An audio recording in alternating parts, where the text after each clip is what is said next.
네, 오늘 주보와 다르게 사무엘상 15장 26절에서 28절의 말씀을 가지고 기대와 다른 시간, 기대와 다른 시간이라는 제목으로 잠깐 은혜를 나누고자 합니다.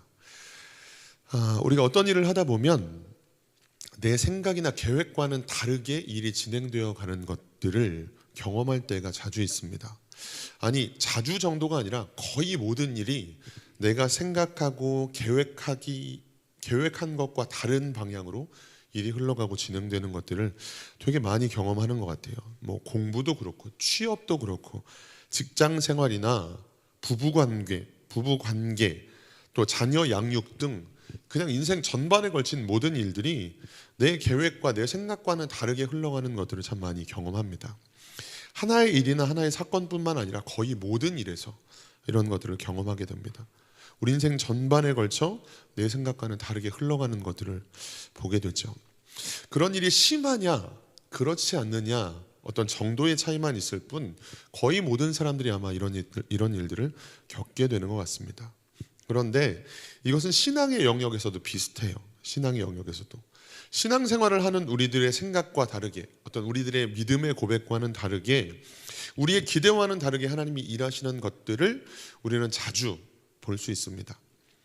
오늘 본문은 사울 왕이 하나님께 버림을 받는 장면입니다. 그 과정을 좀 잠깐 살펴보면 하나님께서 사울 왕에게 아말렉 족속을 진멸하라고 명령하십니다. 남녀노소, 진멸을 하는데 남녀노소를 불문하고 심지어는 짐승까지도 완전히 멸해버리라고 진멸하라고 말씀하십니다. 사무엘상 15장 2절에서 3절 말씀입니다. 같이 읽어보겠습니다.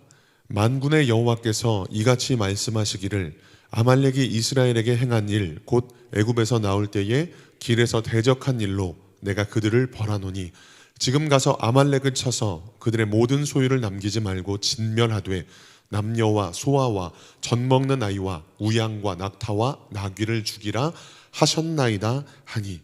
아멘. 하나님께서 남녀노소를 불문하고 심지어는 짐승까지라도 완전히 진멸해버리라고 아말렉에게 속한 모든 것들의 생명을 끊어버리라고 명령하시죠.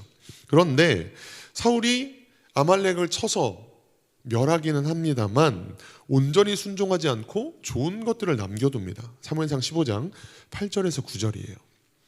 8절 9절 말씀 읽어보겠습니다. 아말렉 사람의 왕 아각을 사로잡고 칼날로 그의 모든 백성을 진멸하였으되 사울과 백성이 아각과 그의 양과 소의 가장 좋은 것 또는 기름진 것과 어린 양과 모든 좋은 것을 남기고 진멸하기를 즐겨 아니하고 가치 없고 하찮은 것은 진멸하니라. 아멘. 이 일로 인해서 사울이 하나님께 버림을 받게 되는 거죠. 우리가 오늘 읽어봤던 본문 말씀을 보면 사무엘이 하나님께 받은 말씀을 사울 왕에게 대언합니다. 왕과 나는 함께 가지 않을 겁니다. 왕이 하나님의 말씀을 버렸기 때문에 하나님께서도 왕을 버리셔서 당신이 이스라엘의 왕이 되지 못하게 하셨습니다 라고 사무엘이 선포하는 거예요. 그런데 이게 오늘 본문의 말씀인데 본문의 내용인데 지금 우리가 다시 살펴봤지만 분명 사무엘 선지자를 통해서 하나님께서 사울 왕을 버리셨다고 더 이상 이스라엘의 왕이 되지 못하게 하셨다고 이야기하십니다.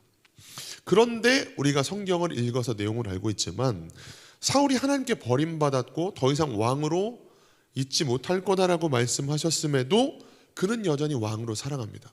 이 사무엘의 선포 이후에도 사울 왕은 여전히 왕으로 살아가요. 그리고 죽는 순간까지 왕으로 살다가 왕으로 죽습니다. 이상하지 않으세요? 하나님이 이런 말씀을 하지 않으셨다면 하나님이 사무엘 선지자를 통해서 하나님께서 당신을 버리셨으므로 당신은 더 이상 왕으로 살 수 없을 겁니다. 당신은 더 이상 이스라엘 왕이 아닙니다 라는 이야기를 하지 않았다면 이해를 하겠는데 분명 하나님의 사람 사무엘을 통해서 하나님께서 당신을 버리셨습니다 라는 이야기를 했고 더 이상 이스라엘의 왕이 되지 못하게 하셨습니다 라고 선포했는데 그 이후에도 여전히 왕의 권세를 차지해서 살고 있고 죽는 순간까지 왕으로 살다가 죽을 때도 왕으로 죽었다라고 하는 거예요. 이상하다는 거죠. 그런데 여기까지 살펴보면 또 한 사람 떠오르는 사람이 있습니다. 사울 하면 떠오르는 사람이 누구죠? 다윗이죠. 사울은 지금 하나님께서 당신을 버리셨고 더 이상 왕이 되지 못할 거다 라고 하셨음에도 여전히 왕으로 살고 있는데, 다윗은 반대로 하나님께서 그를 사무엘을 통해서 기름을 부으십니다. 이스라엘의 왕으로 세우시겠다고 말씀하셨죠. 그럼에도 불구하고 그는 오히려 왕이 되지 못합니다. 그의 삶은 왕과는 전혀 다른 삶을 살아가게 되어지죠. 그리고 그 시간은 약 성경학자들마다 조금씩 다르지만 12년에서 15년 정도의 시간을 그는 고생과 생명의 위협을 받아서 사는 시기를 지내게 됩니다. 오늘 말씀의 서두를 어떻게 드렸죠? 내 계획이나 내 생각과 다르게 우리의 삶이 흘러가는 것들이 참 많은 것 같다라는 이야기를 드렸죠. 그리고 오늘 말씀의 제목은 기대와 다른 시간. 내 생각, 내 기대, 하나님께서 주신 말씀을 붙들고 살아가는 시간에도, 그렇다면 하나님께서 이 말씀을 주셨다면 내 삶에 이렇게 역사하시겠네, 이런 은혜를 베푸시겠네, 이렇게 인도하시겠네 라는 생각을 하는데, 정작 내 계획과 내 생각과 내 기대와 다른 하나님의 인도하심을 경험하게 되더라라고 하는 거예요. 그게 오늘 두드러지게 드러나는 게 바로 이 사울 왕과 다윗이라고 하는 겁니다. 다윗이 하나님의 도우심으로, 하나님의 사람을 통해서 하나님께서 다윗에게 기름을 부으시죠. 그런데 그 기름을 붓고 나서 아마 다윗은 여러 생각들을 했을 거예요. 하나님이 과연 나를 어떻게 왕으로 세우실까? 물론 처음에는 내가 어떻게 왕이 돼? 심지어는 아버지조차도 나에게 쟤는 커서 뭐가 될 거야? 쟤는 앞으로 뭘 해도 하게 될 거야. 큰 일을 이룰 것 같아요. 뭐 이런 기대나 주변 사람들의 어떤 이야기를 듣고 자랐다면 모르겠는데, 우리가 잘 아는 것처럼 다윗은 아버지인 이새조차도 그에게 특별한 기대나 어떠한 기대도 갖고 있지 않았습니다. 담임 목사님을 통해서 여러 번 말씀을 들었지만 하카톤이었죠. 아무도 기대하지 않는, 전혀 두드러짐이 없는 그런 존재였는데, 어느 날 갑자기 사무엘이 와서 기름을 붓는 겁니다. 하나님께서 너를 왕으로 세우시겠다고 하셨다. 그렇게 도대체 이게 무슨 일이지? 하나님이 도대체 어떻게 내 삶을 인도하실까? 아마 꿈도 꿨을 거고 상상도 했을 거고, 진짜 이게 꿈이야 생시야 막 볼을 꼬집어 보기도 했을 거고, 시간이 지나면서 점점 더 이 꿈에, 하나님께서 이뤄가실 꿈에 대한 기대와 상상이 부풀어져 갔을 거예요. 그러다 무슨 일이 있죠? 왕궁으로부터 사람이 찾아옵니다.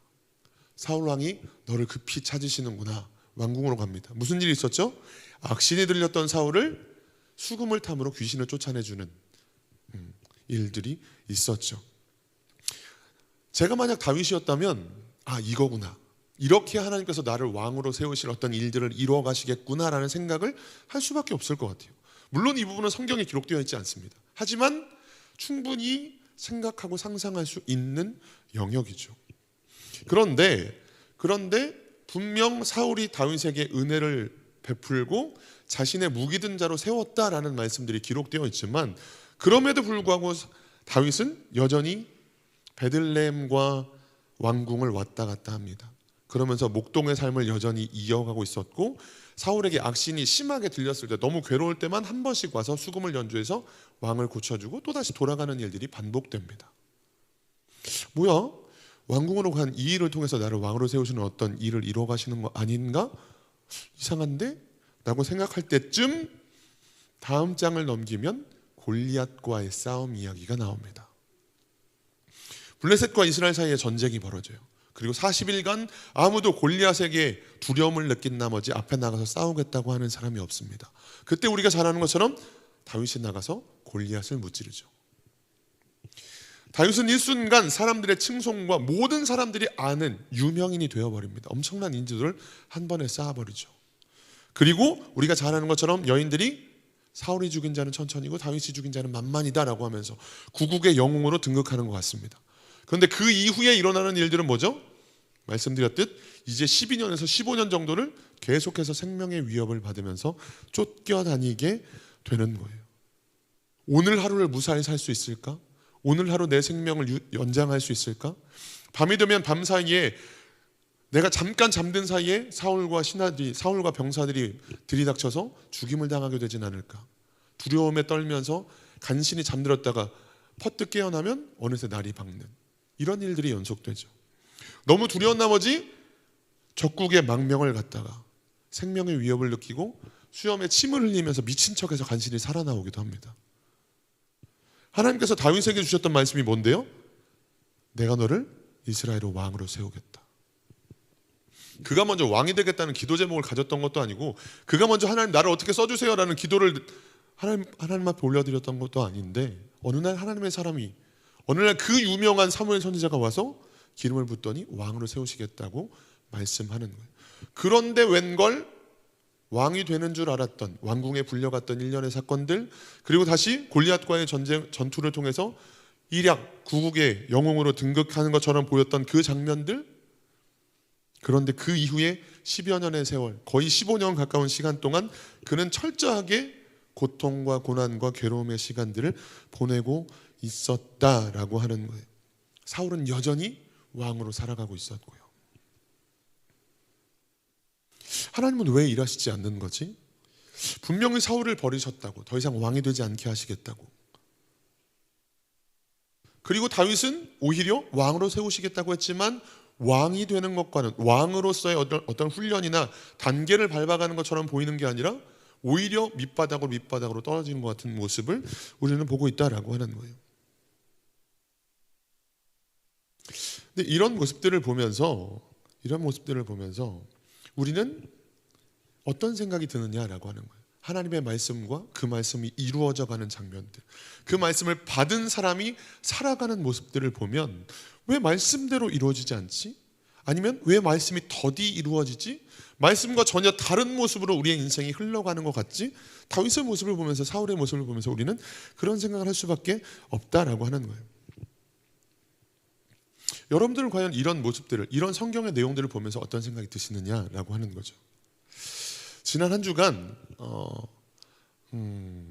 제가 마음이 조금 많이 힘들었어요. 뭐 현타까지 온 건 아니었는데 약간 우울감이 제 한 주를 되게 저를 사로잡았습니다. 뭐 그 이유까지 정확히 말씀드리긴 좀 그렇습니다만, 뭔가 제 안에도 그런 바람이 있었던 것 같아요. 뭔가 하나님이 나와 함께 하시면 뭐 모든 일이 좀 잘 되고 수월하게 좀 풀려나가고, 아니면 그래도 하나님께서 나와 지금 함께 하시는구나, 내 삶에 지금 이렇게 역사하고 계시는구나 라는 것들을 느꼈다면 그렇지 않았을 텐데, 뭐가 안 되는 것 같은 거예요. 뭐가 좀 막히는 것 같은 거예요. 왜 뭔가 하나님의 은혜와 도우심이 내 삶에 없는 것 같지?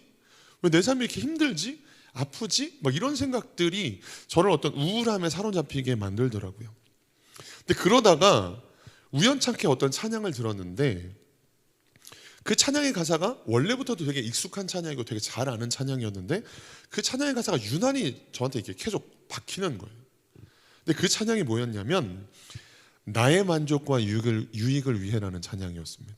나의 만족과 유익을 위해 가지려 했던 세상 일들 이젠 모두 다 해로 여기고 주님을 위해 다 버리네. 그러면서 후렴의 고백이 뭐죠? 내 안에 가장 귀한 건 주님을 알미라. 모든 것 되시며 의와 기쁨이 되시는 주님을 사랑합니다 라는 고백이죠. 근데 이 찬양의 가사가 계속 들었어요. 웬일인지 계속 들려서 계속 그 찬양을 반복해서 들었는데 이거였구나 싶더라고요. 결국 하나님이 나와 함께 하시고 하나님이 내게 은혜를 베푸시는 삶은 내가 바라는 무언가가 이루어지고 내 삶에 어려움이 없고 내가 바라는 어떤 일들이 다 잘 되고 형통하고 그것들이 어려움이 없어야만 그게 하나님이 나와 함께 하심이고 내 안에 하나님의 은혜가 있는 것이고 내 삶에 하나님께서 지금 도와주시고 계시는구나, 형통함으로 인도하시는구나 라는 생각들을 하고 있었던 탓에 그런 모습이 보이지 않으니까 제가 우울감에 사로잡혀 있었다는 걸 깨닫게 됐다는 거예요. 그러면서 이 찬양도 내가 정말 많이 고백했던 찬양인데, 내가 정말 주님을 가장 귀한 것으로, 주님을 더 사랑하고 주님으로 기뻐하기를 원합니다 라고 고백했던, 수없이 들었던 찬양의 고백이었는데 내가 지금 마치 앞절에 나의 만족과 유익을 위해 가지려고 했던 하나님께서 나를 사랑하시고 내게 은혜를 베푸셨다면 내 삶에 어려움은 없어야 돼, 문제는 없어야 돼, 힘든 일은 없어야 돼 라는 생각들이 내 안에 언젠가부터 나도 모르게 사로잡고 있었구나라는 생각을 하게 되었다라는 거예요. 그러고 나니까 우울감이 사라지더라고요. 아, 이거였구나. 내가 우울했던 이유는 이거였구나 라는 거였어요. 살짝 다른 얘기를 하면, 여러분 드라마나 영화를 봤을 때 되게 높은 시청률을 기록한, 아니면 정말 많은 관객들이 관람을 한 영화들을 보면 공통적인 특징이 있습니다. 몇 가지가 있겠지만 그 중에 하나는 등장인물들에게 감정이입이 잘 된다는 거예요. 나라도 저랬겠다, 너무 힘들겠다, 너무 아프겠다. 그래서 막 그 사람이 역전을 하게 되면 같이 기뻐하기도 하고, 그 사람이 울면 나도 같이 막 울게 되는. 근데 그런 감정이입이 잘 되기 위해서는 스토리가 자연스럽게 연결돼야 돼요. 왜 이 사람이 지금 이런 성향의 사람이 되었는지, 왜 저 사람을 그렇게 미워할 수밖에 없는지, 이 사람이 왜 그렇게 복수하려고 하는지, 왜 그렇게 열심히 살게 되었는지, 그 전반부에 나오는 배경과 인물에 대한 설명들, 이런 것들이 되게 유려하게 흘러가야 되고, 거기서 충분히 납득이 되고 공감이 되어야만 그 등장인물에게 감정이입이 되고 함께 그 사람과 같이 화를 내기도 하고, 그래서 막 일을 가면서 열심히 일을 하기도 하고 배우기도 하고 뭔가 능력을 갖추기도 하고, 그러면서 잘 됐을 때는 같이 기뻐하는 이런 일들이 있게 되는 거예요. 그런데 성경의 인물들이 때로 우리가 그들에게 감정이입을 하기 어려운 이유는 그런 그들의 서사가 자연스럽지 않기 때문입니다. 우리가 왜 말씀을 듣다 보면 어떤 인물에 대해서 다윗과 같은 삶을 살기를 원합니다, 요셉과 같은 삶을 살기를 원합니다 라고 앞에서 말씀을 선포하거나 이렇게 증거하게 되면, 그건 다윗이니까 그렇게 살았죠, 예수님이니까 그렇게 살았죠 라고 말할 수 있는 어떤 영역들이 당연히 있겠습니다만, 예수님이 아니라 성경 속의 인물들, 우리보다 먼저 역사 속에 살아가면서 넘어지기도 하고 또 다시 일어나기도 하고 하나님의 은혜로 살아냈던 그 믿음의 인물들조차도 그건 다윗이니까 그렇죠, 요셉이니까 그렇죠, 모세니까 그렇게 살았죠 라고 말을 하는 거예요. 근데 그렇게밖에 할 수 없었던 이유가 뭐라고요? 그들의 인생 전체를 유려하게 우리가 보지 못하기 때문이에요. 왜냐하면 성경이 생각보다 되게 불친절한 책입니다. 성경은 한 절 한 절 사이에도 며칠을 뛰어넘기도 하고 몇 년을 뛰어넘기도 하고, 그 사이에 무슨 일이 있었는지 정확하게 기록하지 않거든요. 무슨 얘기인지 이해하시죠? 왜 다윗이 그 수많은 날들 속에 그가 어떤 고민을 했을지, 어떤 걸로 힘들어했을지, 왜 만약에 다윗에게 감정이입을 할 것 같으면 다윗이 막 하나님 앞에, 하나님 근데 도대체 언제 일하실 거예요? 언제 역사하실 거예요? 하나님 사무엘 선지자를 통해서 저에게 주셨던 말씀 언제 이루어지는 거죠? 저 지금 너무 힘든데요? 예를 들어서 막 그렇게 막 신음하는 장면이나 울면서 막 하나님께 부르짖는 장면이나, 욥기에서 욥이 하나님 앞에 하나님 제발 한 번만 저에게 나타나 주셔서 왜 제가 지금 이런 어려움을 당하는지 저에게 설명 좀 해주세요, 지금 미칠 것 같아요.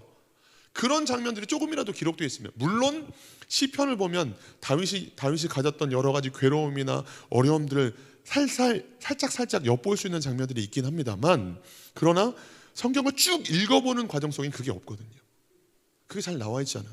제가 말씀드렸습니다만 그가 사무엘 선지자를 통해서 기름 부음을 받은 이후에 어떤 생각을 가졌을지, 그럼 하나님 어떻게 이루어 가실까, 막 우리라도 충분히 상상할 수 있을 법한, 일어났을 만한 일들이 전혀 기록되어 있지 않거든요. 그러면 하나님이 어떻게 일하시지? 어떻게 나한테 역사하실까? 이건가? 왕궁으로 드디어 불려가네? 하나님이 드디어 역사하시기 시작하는구나. 내가 왕으로서의 한 걸음을 드디어 내딛는구나. 이런 장면들이 없거든요. 그러니까 감정이입이 안 되는 거예요. 그들이 힘든 일을 당해도 이미 그 결과들을 다 알고 있는 까닭에 더 감정이입이 안 돼요, 때로는. 물론 그 결과를 아는 까닭에 우리가 더 그 하나님의 일하심을 보면서 믿음을 지켜내기도 하고, 또 우리도 다윗에게 주셨던 그 역사를 허락해 주세요라고 기도하기도 합니다만, 그러나 정작 이 인물 한 사람 한 사람에게 감정이입이 되고 나도 그렇게 살기를 원합니다, 얼마나 힘들었을까라고 하는 일들이 때로는 너무 어려울 때가 있더라라고 하는 거예요. 제가 지금 제가 신학대학원에 2011년에 들어갔거든요. 신대원에 2011년에 들어갔고 그때부터 사역을 했는데, 근데 제가 정말 설교할 기회를 얻었든 아니면 누군가 이렇게 신방을 하면서 하나님께서 이렇게 일하실 것 같아, 이게 하나님의 뜻이 아닐까라고 권면을 하거나 얘기해 줄 때 가장 많이 얘기했던 것 중에 하나가 뭐냐면, 믿음에는 두 가지가 있는 것 같다라는 얘기였어요.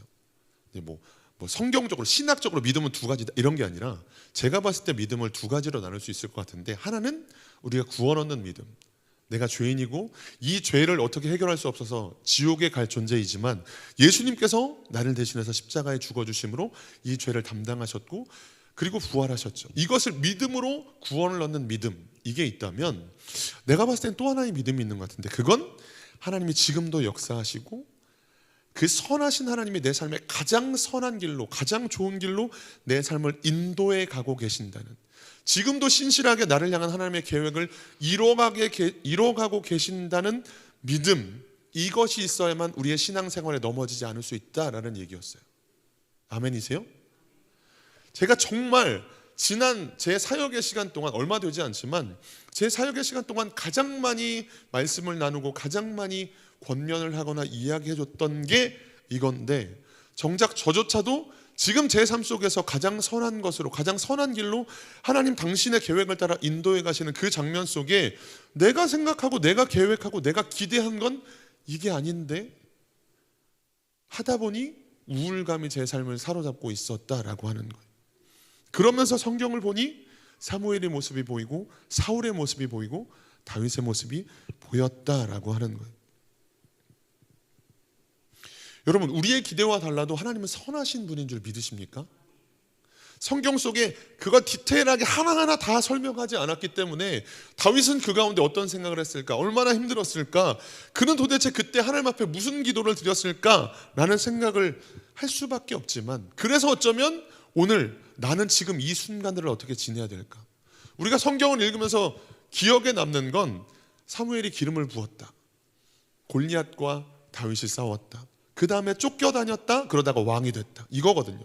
그 중간중간 어쩌면 그 골리앗과 싸우는 한순간, 왕이 되는 한순간, 그 나머지 장면들은 철저하게 매일매일 반복되는 기다림의 시간, 내 기대가 깨어지는 시간, 하나님이 어떻게 역사하실지 몰라서 답답해, 죄송합니다, 미칠 것 같은 그런 나날들의 연속인 거죠.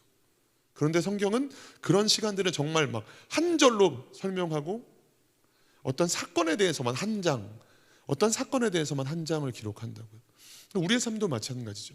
하나님께서 우리의 삶에 어떤 기억에 남는 순간들은 되게 임팩트 있게 기억되지만, 그 나머지 기다림의 순간, 다윗으로 말하면 12년에서 15년 정도의 시간은 사실은 그렇게 자세하게 구술되어 있지 않아요. 그가 그때 얼마나 힘들었을지, 그런 장면들을 모르니까 우리의 삶을 돌아보면서 매일 반복되는 쳇바퀴 도는 것 같은 일상 속에서 왜 하나님은 내 삶에 이런 어려움을, 왜 하나님은 내 삶에 이런 기다림의 시간들을, 내 기대와 다른 삶의 시간들을 허락하실까라는 불평과 원망들이 나오게 되더라라고 하는 거예요. 그런데 우리가 바라봐야 되는 건 뭐라고요?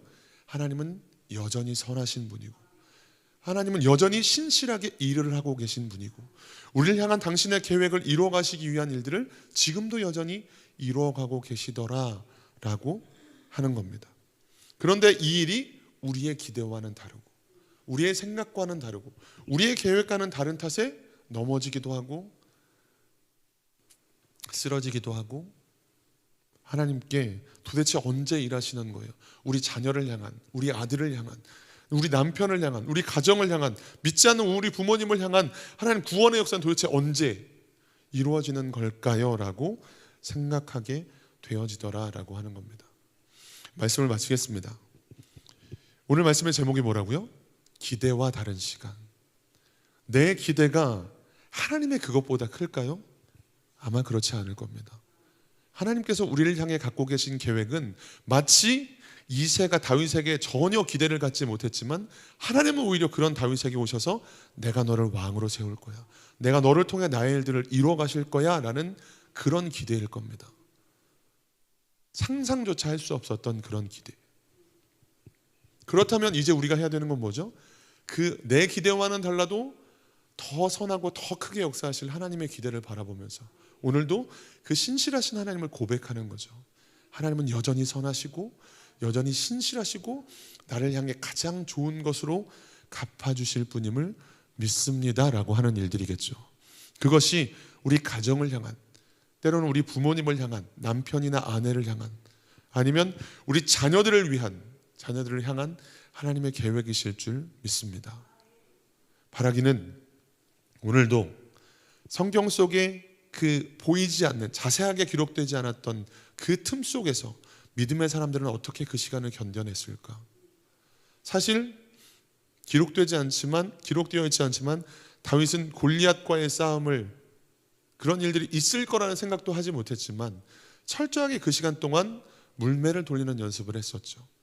골리앗과의 싸움은 물론 하나님의 은혜로 이겼지만 그가 담대하게 나갈 수 있었던 또 하나의 이유는 그만큼 그가 자신의 물매에 확신이 있을 만큼 엄청난 연습과 훈련의 시간들이 있었죠. 그가 광야에서, 그가 들판에서 아무도 기대하지 않고 아무도 알아주지 않았던 그때에 혼자서 양을 치며 수많은 외로움과 고독의 밤을 보내면서 때로는 시간을 보내기 위해서 훈련했던, 그러다가 어느 순간 자신들의 양을 지키기 위해서 훈련했던, 결국 하나님은 그 시간들 속에 훈련의 과정들을 거쳐 그것을 통해서 골리앗을 무찌르게 하시기도 했었죠.